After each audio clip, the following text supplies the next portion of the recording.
Musailamah dilahirkan di wilayah Yamamah, di sebuah desa yang sekarang ini disebut Al-Jibliyah, dekat dengan Uyainah di lembah Hanifah wilayah Najd. Usia Musailamah lebih tua dan lebih panjang dibanding Rasulullah. Ada yang menyebutkan ia terbunuh pada usia 150 tahun saat Perang Yamamah. Ia adalah seorang tokoh agama di Yamamah dan telah memiliki pengikut sebelum wahyu kerasulan datang kepada Nabi Muhammad. Sebelum mengaku sebagai nabi, Musailamah sering menyusuri jalan-jalan, masuk ke pasar-pasar yang ramai oleh masyarakat Arab maupun non-Arab, berjumpa dengan orang-orang berbagai macam profesi di sana. Pasar yang ia kunjungi semisal pasar di wilayah Al-Anbar dan Hirah, Musailamah adalah seseorang yang memiliki kepribadian yang kuat, strong personality. Pandai bicara, memiliki pengaruh di tengah Bani Hanifah dan kabilah-kabilah tetangga. Tutur katanya lembut namun menipu. Pandai menarik simpati, bagi laki-laki maupun wanita. Ia menyebut dirinya Rahman al-Yamamah. Namun Allah berkehendak beda. Ia dikenal dengan nama Musailamah al-Kadzab, Musailamah sang pendusta, hingga hari ini. Saat Musailamah mengumumkan kenabiannya, nabi palsu, Rasulullah berada di Mekah. Ia mengutus orang-orang pergi ke Mekah untuk mendengarkan Al-Quran. Kemudian kembali ke Yamamah untuk membacakannya kepadanya. Setelah itu ia menirunya atau memperdengarkan ulang ke hadapan orang-orang sambil mengklaim itu adalah kalamnya. Tarikh Ar-Rusul wa Al-Muluk oleh At-Tabari, 3:295. Utusan Bani Hanifah menemui Rasulullah. Di antara metode dakwah Rasulullah adalah menulis surat kepada para penguasa dan raja-raja, menyeru mereka untuk memeluk Islam.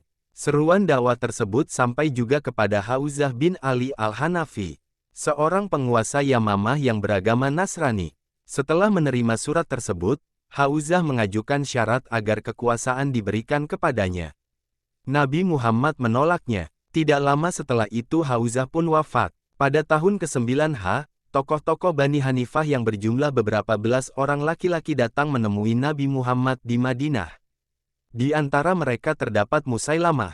Mereka datang untuk mengumumkan keislaman kepada Rasulullah dan menyepakati bahwa Nabi Muhammad adalah pemimpin. Bani Hanifah termasuk kabilah Arab yang terbesar jumlahnya. Mereka memiliki kedudukan dan terpandang. Karena merasa layak mendapatkan kepemimpinan, mereka mengajukan permintaan kepemimpinan. Mereka ingin agar Musailamah kelak menggantikan posisi Nabi setelah beliau wafat. Nabi Muhammad menolak permintaan mereka. Utusan Bani Hanifah pun kecewa dan mulai muncul keinginan untuk keluar dari Islam. Dan Nabi Muhammad telah menangkap gelagat ini.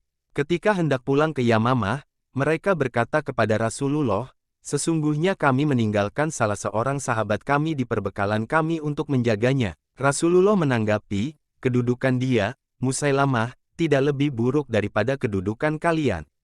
Artinya walaupun ia sebagai petugas yang menjaga perbekalan kalian, bukan berarti kedudukannya lebih rendah dari kalian. Mereka pun pulang ke Yamamah dengan membawa hadiah dari Nabi Muhammad. Perkataan Nabi Muhammad terhadap Musailamah tersebut dijadikan sabda rekomendasi oleh Musailamah dan tokoh yang lain. Mereka klaim bahwasanya Nabi Muhammad meridai Musailamah sebagai penggantinya. Tak lama Musailamah pun mengumumkan kenabiannya di tengah-tengah Bani Hanifah. Sejak saat itulah ia dikenal sebagai Musailamah al-Kadzab. Kemudian Nabi Muhammad menunjuk Nuharur Rijal bin Unfuah untuk mengajarkan agama kepada penduduk Yamamah. Ibnu Unfuah adalah laki-laki yang berilmu, luas pandangannya, dan cerdas. Siapa sangka, ternyata Ibnu Unfuah malah bergabung dengan Musailamah. Kesungguhannya di hadapan Rasulullah hanyalah riya semata. Ibnu Unfuah mengakui kenabian Musailamah. Menurutnya Musailamah bersama-sama Nabi Muhammad dalam risalah kenabian. Orang-orang Bani Hanifah pun simpati kepadanya. Dan Musailamah menjadikannya orang kepercayaan. Futuh al-Buldan oleh Al-Balazuri, Hal 97. Rasulullah berbalas surat dengan Musailamah. Setelah klaim kenabiannya diterima di tengah-tengah kaumnya, rasa percaya diri Musailamah kian bertambah. Semakin jauhlah kesesatannya, ia mulai memposisikan diri sebagai seorang utusan Allah. Ia meniru Nabi Muhammad yang berdakwah melalui surat kepada para raja dan penguasa. Saking percaya dirinya, ia mengirim surat kepada Nabi Muhammad. Dari Musailamah seorang Rasulullah kepada Muhammad seorang Rasulullah. Keselamatan atasmu, amma ba'du, sungguh aku sama denganmu dalam kerasulan ini. Bagi kami bagian bumi tertentu dan bagi Quraisy bagian bumi lainnya. Akan tetapi orang-orang Quraisy adalah kaum yang melampaui batas. Perhatikanlah, para penyeru kesesatan sejak dulu terbiasa menggunakan pilihan kata yang indah untuk menipu manusia. Musailamah menyebut Nabi Muhammad sebagai orang yang melampaui batas, karena ingin menguasai seluruh jazirah Arab. Sementara ia mengisyaratkan bahwa dirinya adalah orang yang bijak karena ingin berbagi. Demikian juga para penyeru kesesatan di zaman ini, mereka menggunakan bahasa yang indah untuk memikat hati. Mereka sebut ajaran mereka mencerahkan sementara berpegang kepada Al-Quran dan Sunnah adalah kejumudan dan kaku. Mereka sebut ajaran mereka toleran, sementara yang lainnya adalah radikal. Rasulullah tidak ingin melewatkan kesempatan ini. Beliau tidak ingin keraguan dan kerancuan ini tersebar. Beliau pun membalas surat Musailamah, dengan nama Allah yang Maha Pengasih lagi Maha Penyayang. Dari Muhammad utusan Allah kepada Musailamah sang pendusta. Keselamatan bagi mereka yang mengikuti petunjuk, amma ba'du, sesungguhnya bumi, ini, kepunyaan Allah, dipusakakannya kepada siapa yang dihendakinya dari hamba-hambanya.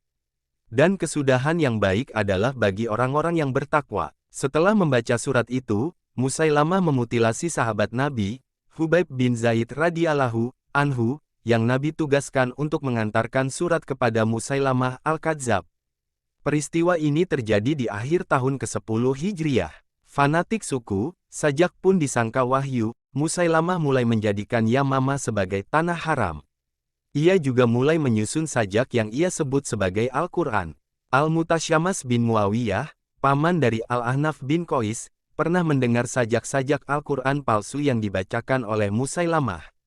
Setelah keluar dari majelis Musailamah ia berkomentar, sungguh ia seorang pendusta.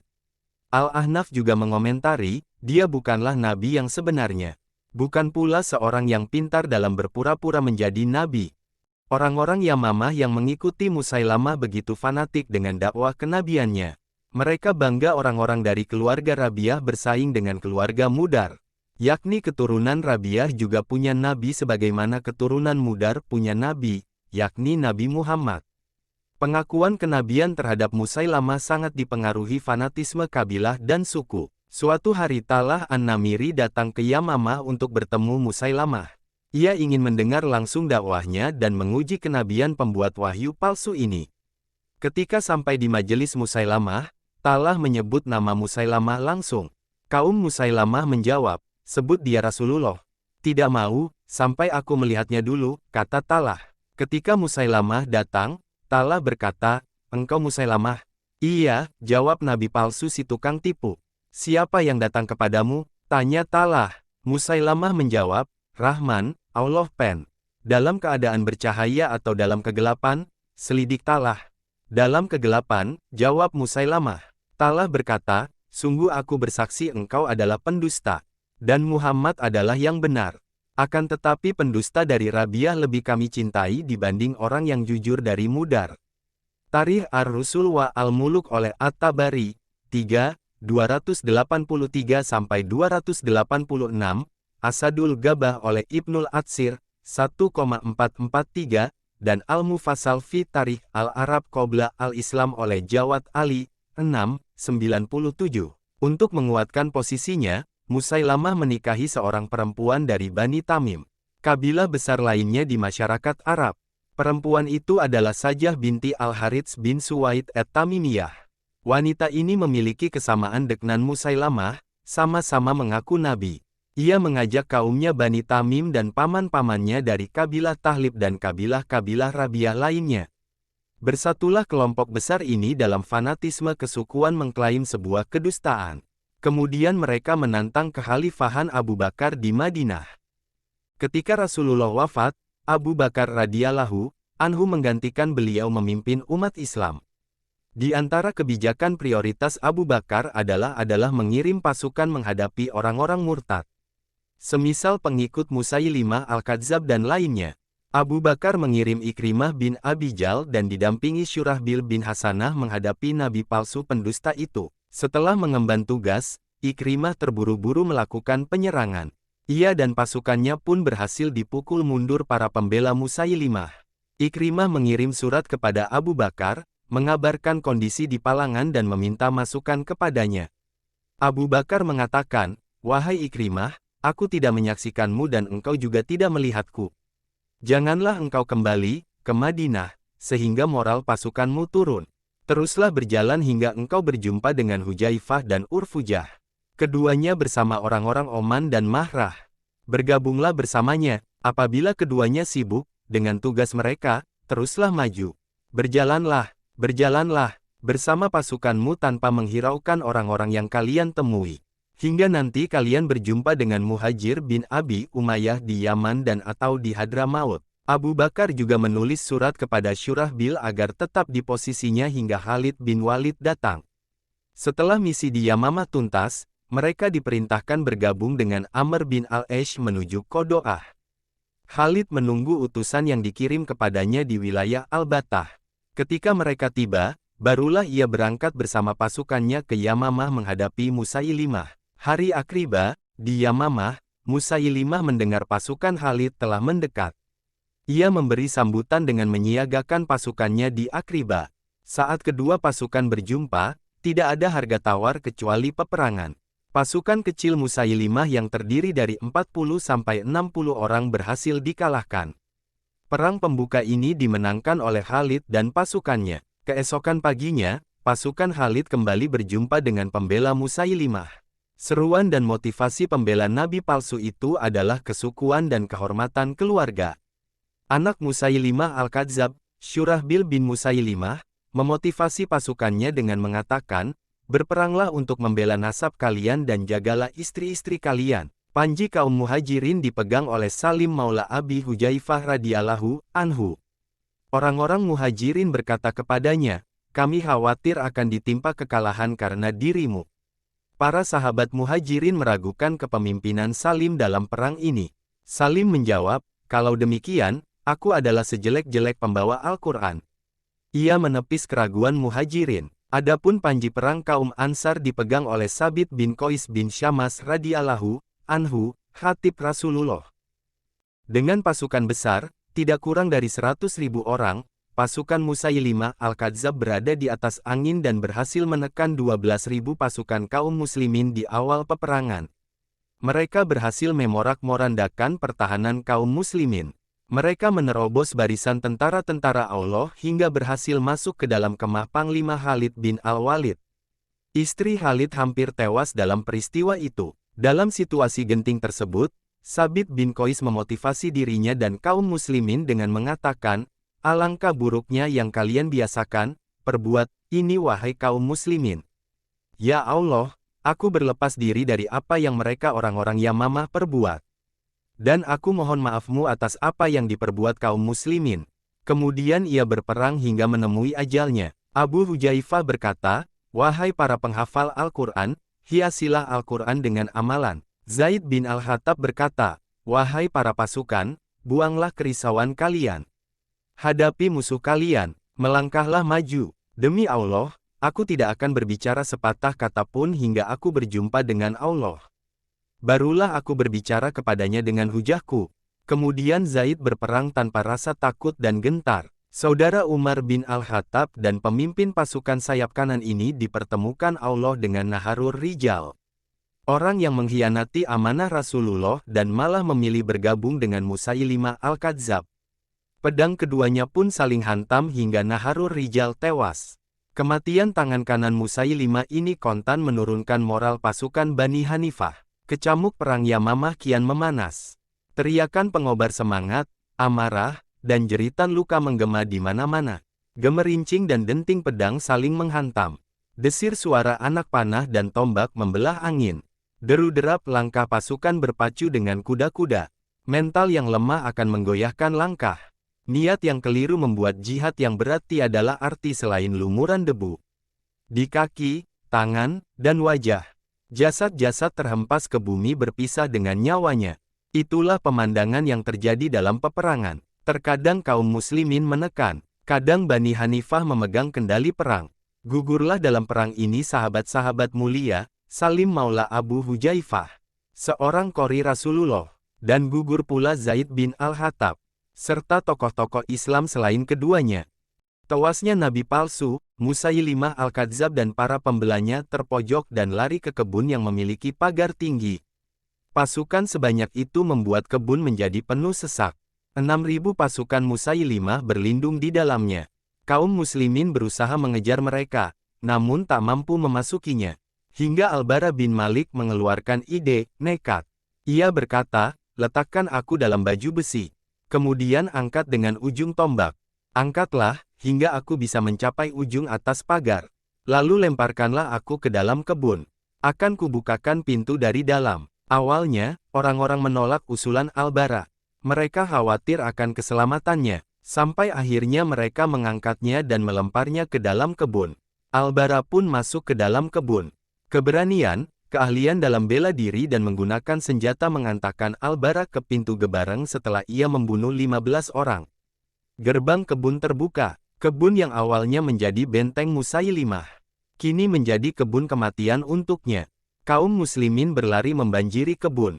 Setelah semuanya masuk, Al-Bara menutup kembali pintu tersebut dan melemparkan kuncinya ke seberang pagar. Sehingga tidak ada satupun yang bisa keluar. Tempat para petani itu kini berubah menjadi medan laga. Pasukan Musailimah Al-Kadzab kian terpojok. Sampai akhirnya tewaslah si nabi palsu, Musailimah Al-Kadzab, di tangan Wahsy bin Harb bekas budak Jabir bin Mutim dan seorang mujahid dari Ansar, Abu Dujanah Simak bin Hirasyah radhiyallahu anhu. Tewasnya Musailimah meruntuhkan moral pengikutnya. Kebanggaan dan kesombongan mereka serta merta luruh, larut dalam situasi itu. Mereka seolah-olah tersadar dari sihir, bingung tak berbuat sesuatu pun. Akhirnya mereka menyerah. Setelah sejumlah 21.000 dari mereka tewas dalam pertempuran. Dan ada yang mengatakan 500 atau 600 atau bahkan 1.200 kaum muslimin syahid. Jumlah korban yang besar. Setelah perang usai, orang-orang Bani Hanifah didatangkan ke Madinah untuk bertemu dengan Abu Bakar radhiyallahu anhu. Mereka diminta bercerita tentang kenabian Musailimah. Abu Bakar bertanya tentang sajak yang dibuat Musailimah. Mereka menyebutkan beberapa contoh di antaranya. Lalu Abu Bakar berkomentar, "Subhanallah, celah kalian, kalimat-kalimat tersebut bukanlah berasal dari Tuhan bahkan orang yang baik, sekalipun. Bagaimana hal itu bisa membimbing kalian?" Tarikh Ar-Rusul wa Al-Muluk oleh At-Tabari, 3,81-301, Al-Bidayah wa An-Nihayah oleh Ibnu Katsir, 6237 dan 324, Tabakat Al-Kubra oleh Ibnu Sa'ad, 3377, dan Al-Isyabah oleh Ibnu Hajar, pukul 3.15. Inilah akhir dari kisah Nabi palsu Musailimah Al-Kadzab. Ia berdusta atas wahyu. Hingga kini gelar Al-Kadzab, si pendusta, selalu disandang di akhir namanya. Kehinaan ia dapatkan di dunia dan kelak di akhirat sana.